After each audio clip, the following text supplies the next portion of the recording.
ఈ ఎంసెట్ లేదా ఎఫ్సెట్లో మంచి ర్యాంక్ రాని విద్యార్థులకు బెస్ట్ ఆల్టర్నేటివ్ సిఎస్ఈఎంఏ కోర్సులు అడ్మిషన్లు జరుగుతున్నవి.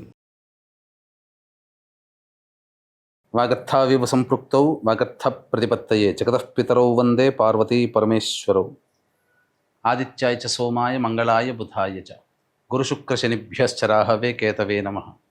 శృంగేరి జగద్గురు పీఠాధిపతులకి, కంచి పీఠాధిపతులకి నమస్కారములు తెలియజేసుకుంటూ కార్యక్రమాన్ని ప్రారంభిద్దాం. ఈ జూన్ 16వ తారీఖు నుంచి 30వ తారీఖు వరకు ద్వాదశ రాశులలో జన్మించినటువంటి వారికి ఏ విధంగా ఉండబోతుందో తెలుసుకునే ప్రయత్నం చేద్దాం. ముందుగా వీక్షించేటువంటి ప్రేక్షకులకి ఒక చిన్న మనవి.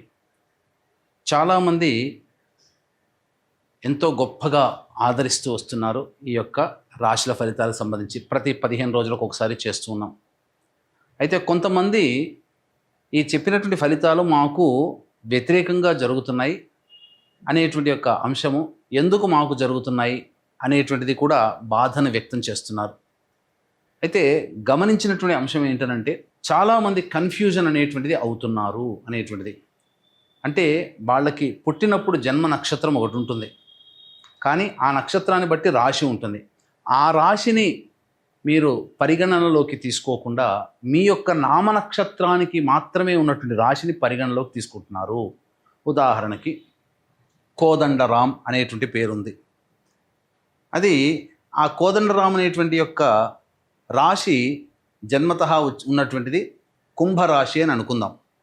కానీ కోదండరాం అనే పేరుంది కాబట్టి కేకో హాహి పునర్వసు కాబట్టి మిథున రాశి ఫలితాలని చూసుకుంటున్నారు. జన్మించిన రాశి ఏమో కుంభరాశి అయినప్పుడు నామనక్షత్రం ప్రకారం చూసుకునేటువంటి యొక్క మిథున రాశి ఫలితాలు ఎలా సరిపోతాయి? అది ఒక తప్పు జరుగుతుంది. తెలియనటువంటి రెండవ తప్పు ఏంటంటే, చాలామంది ఈ వెస్ట్రన్ ఆస్ట్రాలజీని ఎక్కువగా ఫాలో అవుతున్నారు. చాలా చోట్ల రాశి ఫలితాల్లో మీకు ఏం చెప్పబడి ఉంటుంది? ఉదాహరణకి జూలై 24 నుంచి ఆగస్టు 23 వరకు సింహరాశి అని చెప్పబడి ఉంటుంది. అంటే ఆ మధ్యలో పుట్టినటువంటి వాళ్ళందరూ కూడా సింహరాశి చూసుకోవాలి అని చెప్పి ఆ జొడాయిక్ సైన్ ప్రకారం వాళ్ళు, అదంటే సన్ జొడాయిక్ సైన్ ప్రకారం. మనది రాశి అనేటువంటిది చంద్రుని బట్టి ఉంటుంది. అది మీరు రవిని బట్టి ఉండేటువంటి, రవి ఆ సమయంలో సింహరాశిలో ఉంటాడు కాబట్టి అది రవిని బేస్ చేసుకొని చెప్పేటువంటిది. ఇక్కడ మనం చెప్పుకునేటువంటిది చంద్రుని బేస్ చేసుకునేటువంటిది కాబట్టి మీ యొక్క జన్మ నక్షత్రం ఏదైతే ఉంటుందో ఆ రాశి చూసుకోవాలి. ఆ ఒక నెలలో పుట్టిన వాళ్ళందరూ కూడా సింహరాశి అని అంటే అది అవాస్తవం కదా. కాబట్టి తెలిసి తెలియక అదొకటి ఈ విధంగా చేస్తున్నారు. ఎవరికి తెలియని వాళ్ళకి నామనక్షత్రమే అది చూసుకోవాలి.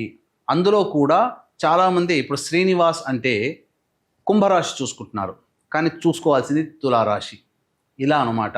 కాబట్టి ఈ తేడాని, ఈ మార్పుల్ని మీరు గమనించుకొని అసలు సిసలైనటువంటి మీ రాశి ఏందో దాని ప్రకారం మీ జన్మ పత్రిక ప్రకారం ఉన్నటువంటి రాశిని చూసుకుంటే అప్పుడు మీకు ఫలితాలు కరెక్ట్గా 90% వరకు మీకు మ్యాచ్ అవుతాయి.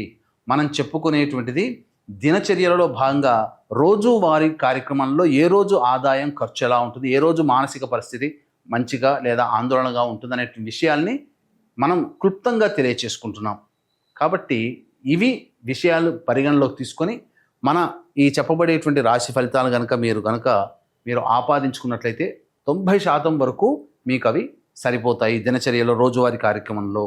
ఇక మనం వివరాల్లోకి వెళ్ళినట్లయితే 16వ తారీఖు నుంచి 30వ తారీఖు వరకు ఉన్నటువంటి గ్రహ సంచారం తెలుసుకుందాం. మీనరాశిలో శని సంచారం, అలాగే మేషరాశిలో శుక్రుడు మరియు రవి బుధ గురు యొక్క గ్రహ సంచారము మిథున రాశిలోకి, అలాగే 23వ తారీఖు నుంచి బుధుడు కర్కాటక రాశిలో ప్రవేశం చేస్తారు. అలాగే కుజుడు కేతు సింహరాశిలో మరియు రాహువు కుంభరాశిలో సంచారం జరుగుతుంది. దీనిని బట్టి ఈ 12 రాశుల వారికి ఏ విధంగా ఉండబోతుంది 16వ తారీఖు నుంచి మరియు 30 జూన్ వరకు అని తెలియజేసుకుందాం. ద్వాదశ రాశుల్లో భాగంగా మొదటిదైనటువంటి మేషరాశిలో జన్మించినటువంటి వారికి 16 జూన్ నుంచి 30 జూన్ వరకు ఏ విధంగా ఉండబోతుందో తెలుసుకునే ప్రయత్నం చేద్దాం. ఈ మేషరాశిలో జన్మించినటువంటి వారికి శుక్రగ్రహ సంచార ప్రభావం వలన విలువైనటువంటి వస్తువులు, అనగా హుందాని పెంచేటువంటి వస్త్రములు కానీ గృహోపకరణాలు కానీ కొనుగోలు చేసే అవకాశము గోచరమవుతుంది. ఆ సందర్భంగా కొంత అప్పు చేయాల్సినటువంటి పరిస్థితులు కూడా గోచరమవుతున్నాయని చెప్పవచ్చు. ఇక ముఖ్యంగా చూసుకున్నట్లయితే ఉద్యోగస్తులకి అద్భుతమైనటువంటి అవకాశాలు గోచరమవుతున్నాయి. నిరుద్యోగస్తులకి ఖచ్చితంగా ప్రయత్నం చేస్తే జాబ్ వచ్చే అవకాశాలు మెండుగా ఉన్నాయని చెప్పవచ్చు. అయితే వృత్తి వ్యాపారాల్లో ఉన్నటువంటి వాళ్ళకి నూతన వ్యాపారాలు అనేటువంటివి ప్రారంభించడానికి అవకాశం ఉన్నటువంటిది. కాబట్టి సమయము సందర్భము చూసుకొని ప్రయత్నం చేయండి. అయితే ప్రధానంగా వృత్తి వ్యాపారాల్లో విస్తరణకి అనుకూలంగా ఉంటుంది, కానీ కొత్త వ్యాపారాలకి ఇది సమయం కాదు. ఎందుకు అనంటే ఇక్కడ గురు మూఢమి అనేటువంటిది ప్రారంభమైంది, కాబట్టి కొత్త వ్యాపారాలు ప్రారంభించడానికి అనుకూలము కాదు. అయితే ఉన్నటువంటి వృత్తి వ్యాపారాల్లో అభివృద్ధిని ఎంతైనా చేసుకోవచ్చు. అభివృద్ధి మాత్రం ఖచ్చితంగా గోచరమవుతుంది. అలాగే ఈ సంబంధించినటువంటి ప్రభుత్వ పరముగా లావాదేవీలు జరిపేటువంటి వ్యాపారస్తులకి ప్రభుత్వ పరంగా రావాల్సినటువంటి రాని బాకీలు కానీ బిల్స్ శాంక్షన్ అవ్వడం కానీ జరుగుతాయి. ప్రభుత్వం నుంచి ఒక లబ్ధిని పొందుతారు. ఆల్రెడీ ఉద్యోగం చేస్తున్న వాళ్ళైతే అదనపు బాధ్యతలతో మంచి భవిష్యత్తు కలిగినటువంటి డిపార్ట్మెంట్లో మీరు చేరుతారని చెప్పవచ్చు. ఇక ఈ సంబంధించినటువంటి మేషరాశిలో జన్మించినటువంటి వారికి 22వ తారీఖు వరకు కూడా సంపూర్ణంగా బుధుడు అనుకూలంగా ఉంటూ నూతన వ్యక్తుల పరిచయాన్ని కలగచేయడం, తద్వారా ఆనందకరమైనటువంటి జీవితము, చేస్తున్నటువంటి పెట్టుబడులకు సంబంధించి ధనలాభం కూడా లభించడం అనేటువంటిది బుధగ్రహ సంచార ప్రభావం. అయితే ఈ గురువు కూడాను ఇదే మిథున రాశిలో సంచారం చేస్తున్నటువంటి కారణం చేత ఈ సంబంధించినటువంటి మేషరాశిలో జన్మించినటువంటి వారికి ప్రధానముగా కొంత ధన నష్టము సూచిస్తుంది. కాబట్టి డబ్బు వ్యవహారాల్లో ఉన్నప్పుడు ఇతరులని నమ్మి డబ్బు అప్పుగా ఇవ్వడం అనేటువంటిది చేయకుండా ఉండడమే మేలనేటువంటి విషయాన్ని గమనించుకోవాలి. అయితే 23వ తారీఖు నుంచి ఈ సంబంధించినటువంటి బుధుడు ప్రవేశం చేస్తున్నటువంటి కారణం చేత సంపూర్ణముగా యోగదాయకమైనటువంటి పరిస్థితుల్లో ఉంటారు. ఇక గమనించుకున్నట్లయితే ఈ సంబంధించినటువంటి కుజ సంచార ప్రభావము, కేతుగ్రహ సంచార ప్రభావం మేషరాశి వారికి అనుకోని కష్టాలు తీసుకొని వచ్చే అవకాశం ఉంటుంది. ఆలోచన చేసినటువంటి పనులన్నీ కూడాను నత్తనడకన సాగుతాయి. మీరు అనుకున్నది ఒకటిదే, జరిగేది ఒకటిగా ఈ కుజ కేతుగ్రహ ప్రభావం వలన గోచరమవుతుంది. శని ప్రభావము ఆల్రెడీ ఏలిన నాడు శని ప్రభావం అనేటువంటిది ఈ మేషరాశి వారికి ప్రారంభమైంది, కాబట్టి పనులలో కాస్త నెమ్మదిస్తాయి. కాబట్టి ఎక్కువగా శ్రమించాల్సినటువంటి పరిస్థితి అని చెప్పవచ్చు.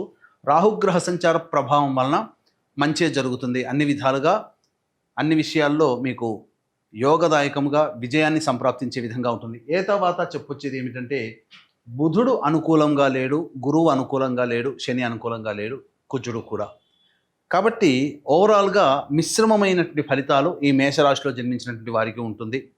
వివాహం కావలసినటువంటి అబ్బాయిలకి అమ్మాయిలకి వివాహ సంబంధాలు కుదురుతాయి. అలాగే సంతానం కోసం ఎదురు చూసేటువంటి వాళ్ళకి చక్కటి శుభవార్త వింటారు. విద్యార్థులైతే కష్టపడితే తప్ప ఫలితాలు పొందలేనటువంటి పరిస్థితి, కాబట్టి జాగ్రత్తలు పాటించండి. దైవానుగ్రహాన్ని పొందే ప్రయత్నం చేయండి. అన్ని విధాలుగా మీకు అనుకూలంగా ఉంటుంది. ఇక గమనించుకున్నట్లయితే ఈ యొక్క మేషరాశిలో జన్మించినటువంటి వారికి ప్రధానంగా దైవ అనుగ్రహం అనేటువంటిది తప్పనిసరి. కాబట్టి ఈ 16 నుంచి 30వ తారీఖు వరకు రోజువారీ కార్యక్రమాల్లో ఏ విధంగా ఉండబోతుందో తెలుసుకునే ప్రయత్నం చేద్దాం. వీక్షించేటువంటి ప్రేక్షకులకి కూడా గమనిక, ఈ యొక్క జూన్ 21వ తారీఖు రోజున ఏకాదశి అశ్విని నక్షత్రంతో కూడుకున్నటువంటి పుణ్యతిథి.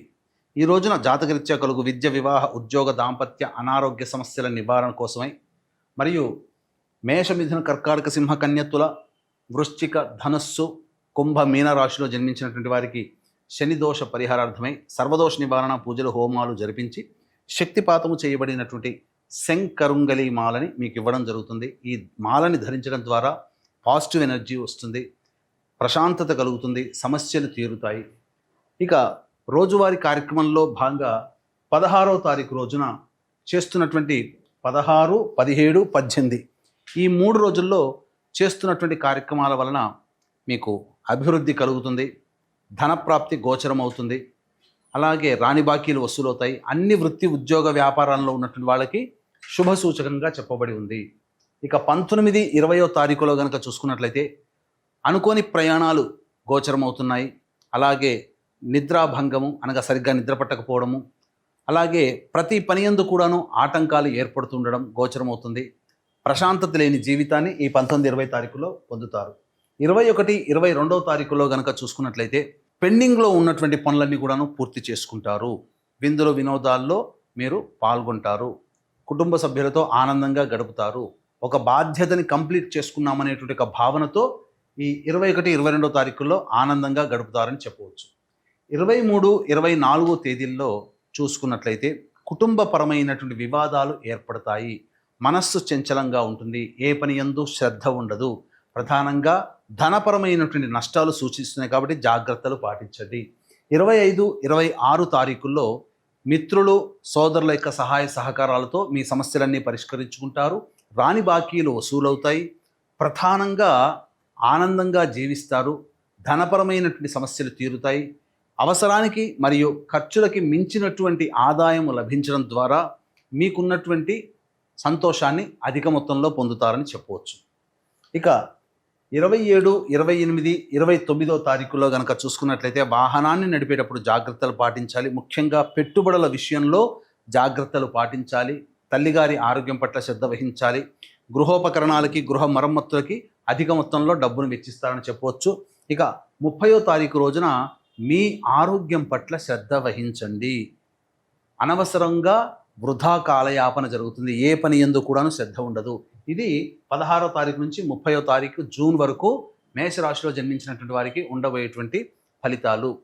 ఇక ఈ మేషరాశిలో జన్మించినటువంటి వారికి సమస్యలు అనేటువంటివి ఉన్నప్పుడు ఈ సమస్యల పరిష్కారం కోసం సుబ్రహ్మణ్య భుజంగ స్తోత్ర పారాయణం, సూర్యారాధన ప్రతిరోజు చేసినట్లయితే చాలా మటుకు సమస్యలు తగ్గుముఖం పడతాయని చెప్పవచ్చు. ఇప్పుడు చెప్పబడినటువంటి సమస్యల కంటే ఇంకా ఎక్కువ సమస్యలతో మీరు బాధపడుతున్నట్లయితే దగ్గరలోని మంచి ఉపాసనా పరులైనటువంటి జ్యోతిష్యులను సంప్రదించి వారి సలహాలు సూచనలు కనుక పాటించినట్లయితే మరింత మెరుగైనటువంటి జీవితాన్ని పొందుతారని తెలియజేస్తూ సర్వం శ్రీ ఉమామహేశ్వర పరబ్రహ్మార్పణమస్తు.